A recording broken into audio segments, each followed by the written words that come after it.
Hello friends. तो आज मैं आप लोगों को बताने वाला हूँ बिहार बीएससी नर्सिंग कोर्स के बारे में। और बिहार में बीएससी नर्सिंग कोर्स में एडमिशन कैसे होता है, एग्जाम कब कब आता है, कौन कौन से स्टूडेंट एलिजिबल हैं, गवर्नमेंट कॉलेजेस का जो है कितना गवर्नमेंट कॉलेज है और कौन कौन सा है, सीट कितना है, प्राइवेट में एडमिशन कैसे होता है, और साथ ही साथ गवर्नमेंट कॉलेज में एडमिशन लेने के लिए आप लोगों को कौन सा एग्जाम देना पड़ता है, एग्जाम कब कब आएगा, ये सारा कुछ पर मैं अभी बात करने वाला हूँ। ठीक है, तो चलिए एक एक करके वीडियो स्टार्ट करते हैं। बाकी आप लोग को डाउट रह जाता है तो प्लीज आप लोग कमेंट करके बताइएगा और ए टू जेड पूरा इन्फॉर्मेशन मैं देने की कोशिश करूंगा। तो सबसे पहले बात करते हैं एग्जाम के बारे में। बिहार में गवर्नमेंट बीएससी नर्सिंग कॉलेज में एडमिशन लेने के लिए आप लोगों को जो है कौन सा एग्जाम देना पड़ेगा। तो बीसीईसी बोर्ड के द्वारा एग्जाम फॉर्म आता है हर साल, फरवरी मार्च तक फॉर्म आ जाता है। ठीक है, जैसे ही आएगा मैं आप लोगों को अपडेट कर दूंगा। आप लोग हमेशा चैनल कॉन्टेक्ट में रहेगा। और आप लोगों को फॉर्म भरने में जो है 1,000 रुपया लगता है। और फॉर्म भरने के लिए कौन कौन से स्टूडेंट एलिजिबल है, तो उसके लिए जो है स्टूडेंट 12 पास जो पीसीबी से है या फिर पीसीएमबी से है वो स्टूडेंट एलिजिबल रहते हैं। ठीक है, और इसका जो एग्जाम होता है 1 महीने के बाद एडमिट कार्ड आ जाता है। उसके बाद सेंटर है वहाँ जाइए और अपना एग्जाम दीजिए। और साथ ही साथ इसका एग्जाम जो है कैसे कंडक्ट होता है इस पर भी मैं अभी बात करने वाला हूँ। बहुत सारे स्टूडेंट को पता नहीं रहता है कि इसका एग्जाम कैसे होता है। ऑफलाइन पेन पेपर मोड होता है, जैसे कि नीट में होता है वैसे नहीं होता है। 3 घंटा का समय दे दिया गया आप लोगों का और क्वेश्चन पेपर दे दिया गया, आप लोग बना के ओएमआर फिल कीजिए। वैसे वैसा ही होता है, ओएमआर फिल करना रहता है, लेकिन इसका जो है पेपर अलग अलग होता है। ठीक है, अभी मैं बताऊंगा। और उसके बाद जो है इसमें जो है पीसीएमबी और पीसीबी वाले स्टूडेंट एलिजिबल होते हैं। और जिनका 12th में जो है 45% एबव है वो स्टूडेंट एलिजिबल होते हैं। ठीक है, तो ये हो गया एलिजिबिलिटी के रिगार्डिंग। ठीक है, इसके बाद मैं बता दूं आप लोगों का सिलेबस। तो सिलेबस जो है फिजिक्स, जो जिनका 12th में पीसीबी रहेगा, फिजिक्स केमिस्ट्री बायो, तो उनको जो है 3 पेपर देना रहेगा। जिनका 4 पेपर है उनको 4 पेपर देना रहेगा। और जिनका मैथ है तो उनका मैथ का भी पेपर देना रहता है। ठीक है, और इसके बाद जो है इसके बाद नेक्स्ट इसका पेपर जो है 1.5 घंटे का पेपर एक होता है और उसमें 100 क्वेश्चन रहता है। ठीक है, तो डेढ़ डेढ़ डेढ़ घंटा का रहता है, टोटल 100 क्वेश्चन रहता है। तो जिनका पीसीबी है तो एक क्वेश्चन 4 मार्क का रहता है, तो 100 क्वेश्चन जो है तो एक पेपर 400 मार्क्स का होता है। 100 क्वेश्चन इंटू 4 मार्क्स तो 400 मार्क्स, और टोटल जो है 1200 मार्क्स का होता है। ठीक है, अभी मैं बताऊंगा कितना आप लोगों को मार्क्स ला देने पे फाइनली आप लोगों को कॉलेज बीएससी नर्सिंग कॉलेज में एडमिशन हो जाएगा। ठीक है, और जो इस बार अभी प्रिपरेशन कर रहे हैं या फिर जो 12th पास है या फिर इस बार देने वाले हैं नेक्स्ट फरवरी मार्च में, वो स्टूडेंट एलिजिबल रहेंगे। जैसे फॉर्म आएगा मैं आप लोग को अपडेट कर दूंगा। तो एलिजिबिलिटी के रिगार्डिंग हो गया, सिलेबस के रिगार्डिंग हो गया, और इसमें फॉर्म भरने में 1,000 रुपया लगता है। और इससे थोड़ा सा कम ही रहता है, लेकिन हर साल हो सकता है चेंज हो, तो कम से हो सकता है। और एक बात और मैं बता दूं, इसमें क्वेश्चन कैसा आता है, बहुत सारे स्टूडेंट पूछते हैं क्वेश्चन कहाँ से आता है। बहुत सारे स्टूडेंट पूछते हैं कहाँ से प्रैक्टिस करें। तो जो 12th लेवल के आप लोग पढ़ते हैं बायो, वो बायो आप लोग पढ़ते रहिए, और साथ ही साथ आप लोग ऑब्जेक्टिव एग्जाम का जो प्रिपरेशन होता है वैसे कीजिएगा। ठीक है, और कहीं से अगर ऑब्जेक्टिव बायो का बुक मिलता है तो ऑब्जेक्टिव का प्रैक्टिस कीजिए, उससे बायो हो जाएगा। बाकी फिजिक्स केमिस्ट्री रहा तो फिजिक्स और केमिस्ट्री जो है वो भी आप लोग प्रैक्टिस कीजिए 12th लेवल पे।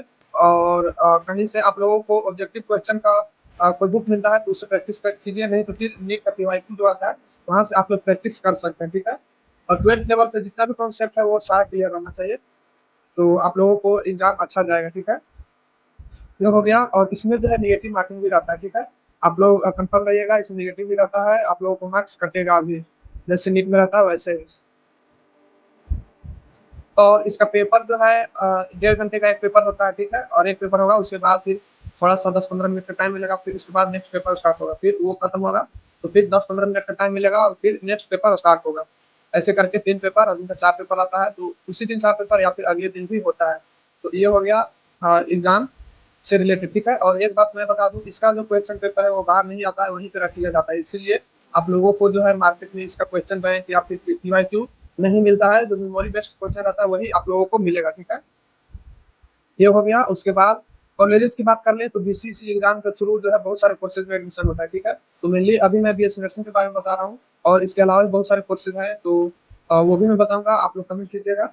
और इसमें कॉलेजेस जो है अब 9 कॉलेजेस हो गए हैं बीएससी नर्सिंग के, और भी नर्सिंग कॉलेज खुल रहे हैं, तो वो भी अभी ऐड नहीं हुए हैं, लेकिन फिलहाल अभी 9 कॉलेज है गवर्नमेंट, जो कि टोटल 540 सीट है, हर एक में 67 सीट है। ठीक है, और रही कट ऑफ की बात कि कितना क्वेश्चन या फिर मार्क्स सही करने पे आप लोगों को एडमिशन हो जाएगा, तो इसमें जो है आप लोगों को 1200 मार्क्स का टोटल एग्जाम होता है। तो इसमें जो है 50 to 60% मार्क्स यहाँ देते हैं। तो आप लोगों का जो है अच्छा रैंक आ जाता है, और साथ ही साथ अ, आप लोगों को नर्सिंग कॉलेज में एडमिशन हो जाएगा, ठीक है। और 60% से जितना अलाव आएगा तो और अच्छा है, आप लोगों को टॉप बीएससी नर्सिंग कॉलेज में एडमिशन हो जाएगा। और जो नर्सिंग कॉलेजेस हैं वो है जैसे K N M C H, D M C H, J L N C H, Gaya का जो नर्सिंग कॉलेज है वो, ठीक है। ये हैं, और भी बहुत सारे हैं। ये हो गया। तो बहुत सारे स्टूडेंट को पता भी नहीं रहता है इस एग्जाम के बारे में, और बहुत सारे स्टूडेंट नीट एस्पायरेंट भी रहते हैं, तो उन लोगों को भी पता नहीं रहता है। तो वो लोग को नहीं पता रहता है, तो वो लोग भी एग्जाम फॉर्म भरते हैं लास्ट में जब पता चलता है तो। लेकिन मोस्टली जो नीट का प्रिपरेशन किए हुए रहते हैं या फिर करते रहते हैं, और जिनका फाइनली नीट में सिलेक्शन नहीं हो पाता है, तो वो ऐसे स्टूडेंट जो है उनका प्रिपरेशन तो रहता है। तो यहाँ पे आराम से वो क्वालिफाई हो जाते हैं और अच्छे कॉलेज में एडमिशन हो जाता है, ठीक है। तो ये था एग्जाम रिलेटेड और एग्जाम फॉर्म रिलेटेड, और कौन कौन से स्टूडेंट एलिजिबल है। इसके अलावा आप लोग कुछ और डाउट कर रहे हो तो जरूर कमेंट करके बताइएगा, मैं क्लियर करने की कोशिश करूंगा। और इसका जो है फॉर्म जो है फरवरी मार्च तक आ जाएगा, तो मैं आप लोगों को अपडेट कर दूंगा, ठीक है। तो जो नीट का प्रिपरेशन किए होंगे उन लोगों को ज़्यादा प्रॉब्लम नहीं होता है, वो लोग इस एग्जाम को आराम से क्वालिफाई कर लेते हैं और फाइनल लोगों का एडमिशन हो जाता है। और बीएससी नर्सिंग की बात करें तो बीएससी नर्सिंग अच्छा कोर्स है। जो मेडिकल फील्ड में अपना करियर बनाना चाहते हैं, तो आप लोगों को जो है बीएससी नर्सिंग बहुत सारे स्टूडेंट करते हैं। और इसमें जो है नर्सिंग में आप लोगों को जो है प्रैक्टिकल और थ्योरी पढ़ाई होता है, और साथ ही साथ आप लोगों को ड्यूटी भी लगता है हॉस्पिटल में, तो वहाँ भी आप लोग सीखते हैं। और आप लोगों को कुछ कुछ कॉलेज में हॉस्टल भी प्रोवाइड होता है, कुछ कुछ में हॉस्टल नहीं है तो प्रोवाइड नहीं होता है। तो आप लोगों को डिग्री मिलता है, फिर डिग्री लेने के बाद आप लोग जो है गवर्नमेंट जॉब आती है तो वहाँ पर गवर्नमेंट जॉब आती है या फिर आता है तो वहाँ पर आप लोग जो है अप्लाई कर सकते हैं, या फिर मास्टर कर सकते हैं, एमएससी नर्सिंग कर सकते हैं। उसके बाद फिर आप लोग कहीं पर भी नर्सिंग कॉलेज में पढ़ा सकते हैं, या फिर ट्यूटर का वैकेंसी आता है, सीएचओ का वैकेंसी आता है, या फिर कहीं भी प्राइवेट हॉस्पिटल में जाके आप लोग जो है काम कर सकते हैं। उतना नॉलेज आप लोगों को हो जाता है, ठीक है। ये था बीएससी नर्सिंग कोर्स के बारे में। और बीएससी नर्सिंग में जो है हर एक चीज़ पढ़ाया जाता है, ठीक है। हर एक जैसे कि हॉस्पिटल मैनेजमेंट, पेशेंट केयर, और भी बहुत सारे टॉपिक है इसका सिलेबस के अंतर्गत आता है। तो सारा कुछ पढ़ाया जाता है, और आप लोगों को प्रैक्टिकल और जब हॉस्पिटल में ड्यूटी लगेगा तो वहाँ से आप लोगों को सीखना रहता है। तो ये था बीएससी नर्सिंग कोर्स के बारे में detail, Bihar BSc nursing course के बारे में। और इसका एग्जाम फॉर्म जैसे आता है मैं आप लोग को अपडेट कर दूंगा। आप लोगों को डाउट हो तो जरूर कमेंट कीजिएगा, पूछिएगा, मैं आप लोग को बताने की कोशिश करूंगा। और इसके अलावा एक नर्सिंग के अलावा एक पैरामेडिकल का भी कोर्सेज होता है, तो नर्सिंग भी पैरामेडिकल कोर्सेज में ही आता है। लेकिन एक डिप्लोमा कोर्स होता है, एक बैचलर कोर्स, तो ये बैचलर में आता है, ठीक है। और पैरामेडिकल के रिगार्डिंग आप लोगों को डाउट हो तो वो भी देखिएगा, सॉरी, आप लोग कमेंट कीजिएगा, मैं बताने की कोशिश करूंगा। और बहुत सारे स्टूडेंट जो 2025 में भी एडमिशन लिए हैं, तो उसमें से बहुत सारे स्टूडेंट का नहीं सिलेक्शन हुआ होगा, जिनका अच्छा रैंक थोड़ा सा कट ऑफ बाउंड्री लाइन पर आ गए होंगे, तो वो लोग जो है नेक्स्ट ईयर का प्रिपरेशन कर रहे होंगे, तो आप लोग करते रहिए। इस बार आप लोगों को अच्छा रैंक लाना है, और आप लोगों को फाइनली एडमिशन लेना है बीएससी नर्सिंग, या फिर जो आप लोगों को बेस्ट लगे। और जो न्यू कैंडिडेट है, फ्रेशर है, तो उन लोगों के लिए आप लोग 12th लेवल पे जितना पढ़े हैं, 2 नोट्स बनाए हैं, आप लोग रिवीजन करते रहिए तीनों सब्जेक्ट का, और साथ ही साथ आप पीवाईक्यू लगाते रहिए। और ऑब्जेक्टिव क्वेश्चन का बुक मिलता है, तो वहाँ से ऑब्जेक्टिव ले लीजिए, और वो आप लोग बनाते रहिए। और एक बात और, बहुत सारे स्टूडेंट को पैरामेडिकल कोर्सेज और बीएससी नर्सिंग में कंफ्यूजन आता है, तो पैरामेडिकल कोर्सेज में भी बीएससी नर्सिंग आता है, लेकिन ये हो गया बैचलर कोर्सेज, डिप्लोमा होते हैं। तो डिप्लोमा जैसे कि एएनएम जेएनएम और जो होते हैं कोर्सेज, वो तो एएनएम जेएनएम के जो कंटेक्ट होंगे वो भी एग्जाम देते हैं इसमें, उनका सिलेक्शन फाइनली नहीं हो पाता है तो एएनएम जेएनएम में जाते हैं।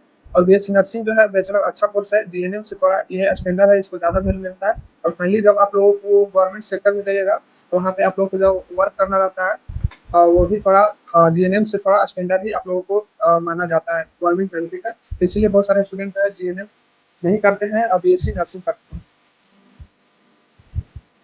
तो ये था आप लोगों के लिए BSc nursing, Bihar BSc nursing college और एग्जाम रिलेटेड डाउट। इसके अलावा आप लोग कुछ और डाउट कर रहे हो तो जरूर कमेंट कीजिएगा, मैं बताने की कोशिश करूंगा, ठीक है। और इसके अलावा मैं नेक्स्ट कोर्स के बारे में लाऊंगा, जैसे फिजियोथेरापी, बी फार्मा, और भी बहुत सारे कोर्सेज हैं, ऑक्यूपेशनल थेरापी और बीएमएलटी, बीओटी, ये सब है, रेडियोलॉजी, बैचलर ऑफ रेडियोलॉजी, तो इसके बारे में भी मैं आप लोगों को बताऊंगा, ठीक है। आप लोग कमेंट कीजिएगा, और आप लोग प्रिपरेशन करते हुए, ठीक है। Best of luck. सभी लोगों को जैसे एग्जाम फॉर्म आता है मैं आप लोगों को अपडेट कर दूंगा।